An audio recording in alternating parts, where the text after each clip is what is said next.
C'est la première, alors ça va vous faire plaisir, c'est la première équipe africaine qui gagne durant ce tournoi. Et je trouvais, je le disais tout à l'heure avec l'ami Jean-Luc Arribal, que pour le moment, je les trouvais un peu frileux, les équipes africaines, qu'elles ne prenaient pas leur chance, que la Tunisie aurait pu faire mieux hier contre l'Angleterre, surtout que l'Angleterre était en difficulté. De la même manière, le Maroc aurait pu prendre sa chance. Le Maroc a manqué de réussite, très honnêtement.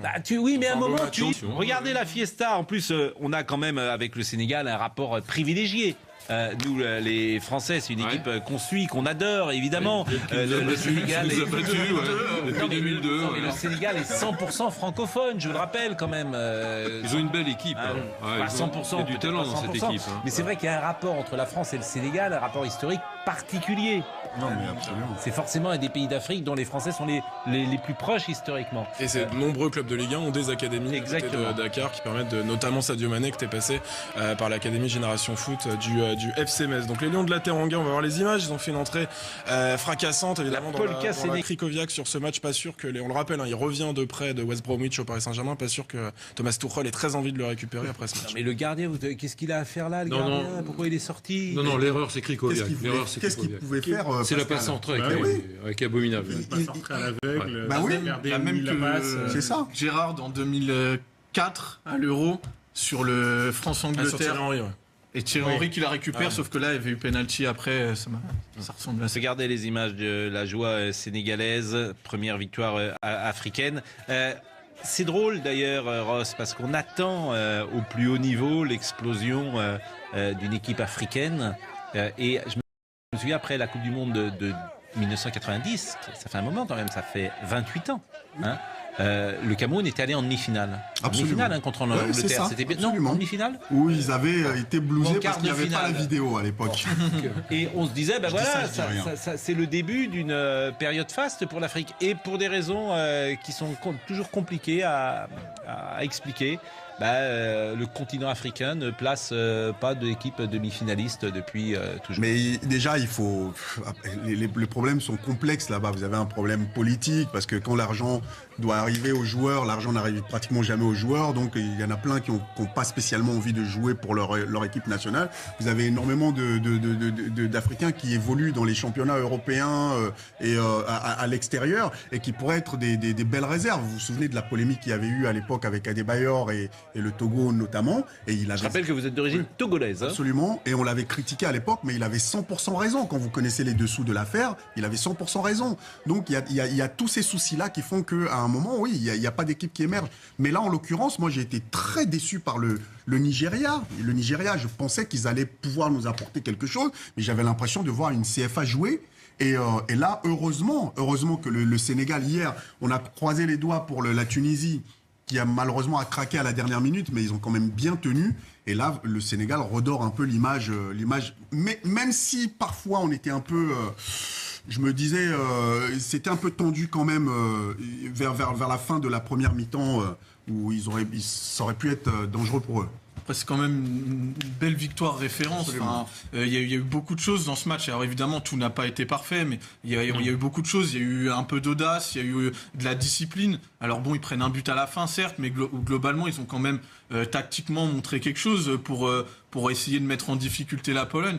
Moi, ce match-là, il me donne plein d'espoir, en fait, parce que je me dis, de voir un entraîneur comme Aliou Cissé prendre le Sénégal et l'amener à ce niveau, c'est-à-dire capable de battre une équipe de premier niveau européen, la Pologne quand même, c'est quand même une bonne équipe.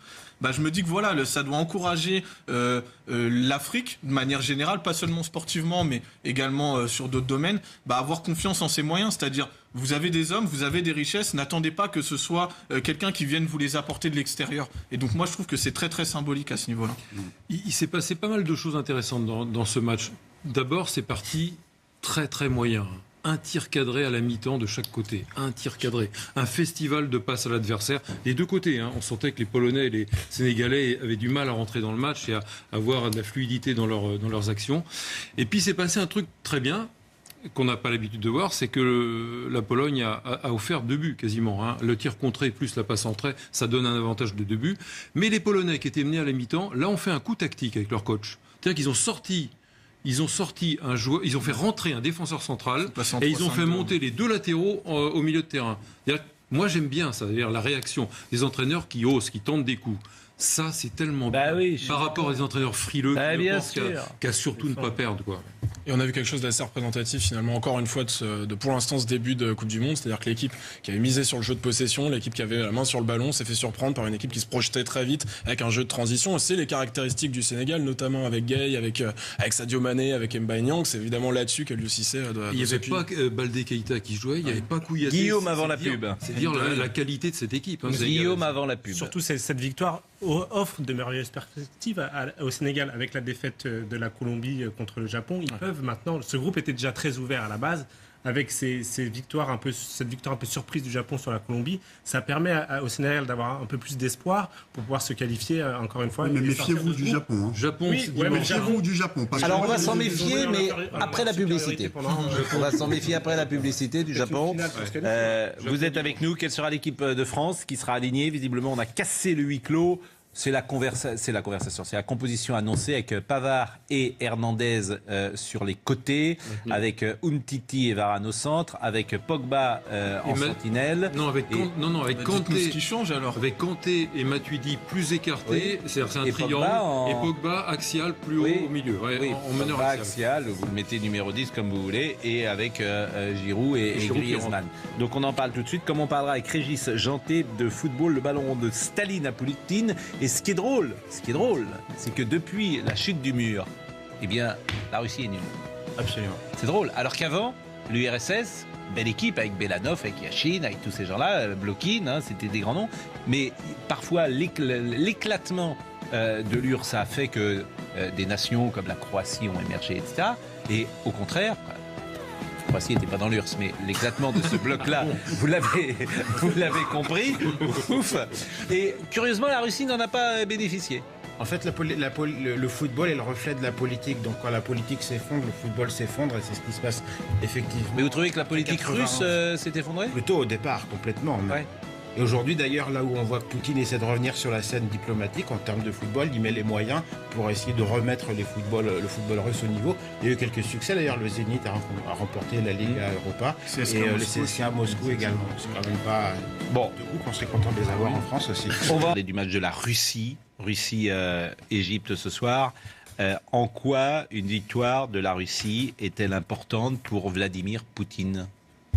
C'est quand on a dépensé autant d'argent pour organiser un mondial comme ça, on serait content que l'équipe réussisse. Puis on sait qu'il y avait une vraie intention politique derrière pour que réussisse.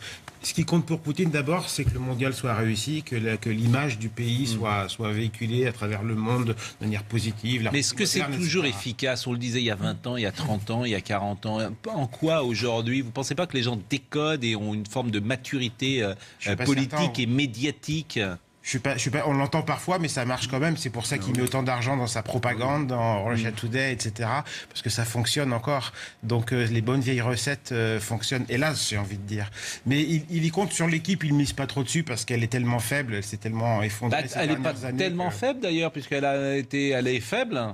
Oui, elle est simplement, elle n'est pas forte. Pour Écrire ce livre, je suis allé voir plusieurs matchs en Russie et je me suis vraiment ennuyé. Ça joue à une lenteur incroyable. Vous parliez tout à l'heure de l'affaiblissement de l'équipe de Russie par rapport à l'équipe de l'URSS, au-delà des quelques enjeux de frontières. Il y a une politique sportive au niveau du football en Russie qui est intéressante. C'est-à-dire que les clubs sont soit des clubs d'État, soit des clubs qui appartiennent à des oligarques. Et surtout, on a donné des salaires délirants aux jeunes joueurs russes pour les empêcher de s'expatrier. Et nous, on disait avant la Coupe du Monde que forcément, c'était la sélection russe qui allait en subir les conséquences. On voyait pas du tout cette sélection au niveau. Et moi, je dois dire à titre personnel, même si c'était l'Arabie Saoudite, je suis assez surpris du niveau des leaders techniques de cette équipe, du niveau d'Alexandre Golovin qui est sur les tablettes de Monaco, du niveau de Denis Tcherichev qu'on connaissait au Real Madrid. On s'attendait à une équipe de Russie très très faible. Je suis très curieux de voir le match face à l'Égypte. Je pense qu'elle peut nous surprendre, cette équipe. Quelle est votre explication que depuis la chute du mur, l'URSS qui était vraiment une grosse nation de football. Je citais tout à l'heure Blokin, Belanov, Yashin, qui est le seul ballon d'or russe et le seul gardien de but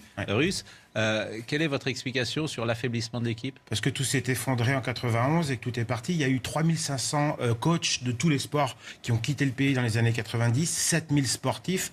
Donc c'est un secteur en ruine. Et c'est vrai que Poutine, pour des raisons très politiques, dès qu'il arrive au pouvoir, en 2002, 2 ans après arrive au pouvoir, il décide de réformer tout le sport. Il va appeler ça d'ailleurs Russie puissance sportive, en utilisant un mot vraiment très, très politique. Donc on sent que c'est lié. Les moyens sont mis. Et ce qu'il va faire, c'est qu'à partir de 2002, il va demander aux oligarques de cracher au bassinet et de soutenir certains clubs. Et puis aussi les entreprises d'État comme Gazprom, qui est le sponsor du Zénith, par exemple, pour essayer de les relever. Au début, ça n'a pas marché parce qu'un oligarque, ça s'intéresse à l'argent et le foot russe ne génère pas beaucoup d'argent, de droits télé, etc. Et ce qu'il va faire au bout d'un moment, c'est demander aussi aux clubs finalement de créer des académies, des centres de formation. Et c'est peut-être ça qui est en train de prendre en ce moment. Tous les coups sont permis avec le sport russe. On se souvient que Poutine a défendu les athlètes dopés de Sochi. Il y a des risques sur la Coupe du Monde?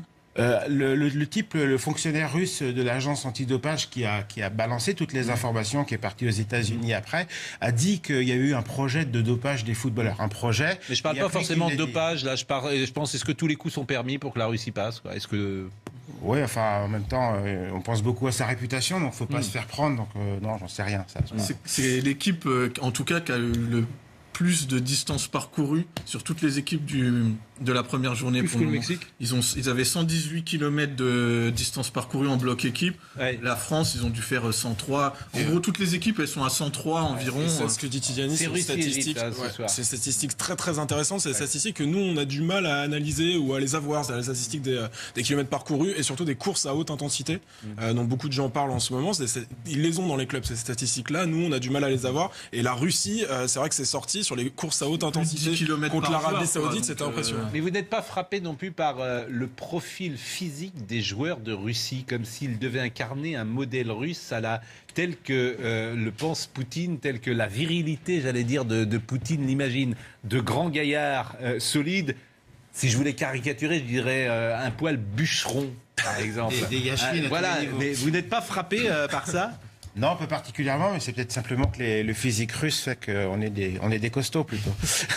Non, mais bon, en tout cas, vous êtes là parce que football, le ballon rond de Staline à Poutine, et les auteurs, vous êtes deux, je pourrais citer Nicolas Jalot, vous analysez les rapports historiques donc entre le foot et la politique en Russie, plus précisément de l'histoire politique et sportive du ballon rond de Russie, de l'arrivée de ce jeu dans le port de Saint-Pétersbourg vers la fin des années 1870, très tôt. Jusqu'à la présidence de Poutine. En Russie, le football est un sport de combat politique, écrivez-vous, et puis le faire rebondir, et bien sûr de Yachine, vous parlez de Yachine, trop grande, trop froide, trop isolée, la Russie n'était pas faite pour le football. Ouais, mais la passion s'est vraiment emparée de l'âme russe et le pouvoir a dû suivre. Alors il a toujours réussi à tirer son épingle du jeu, mais ça a été véritablement ce match, même sous Staline, et c'est ça qui nous a beaucoup intéressé dans ce livre.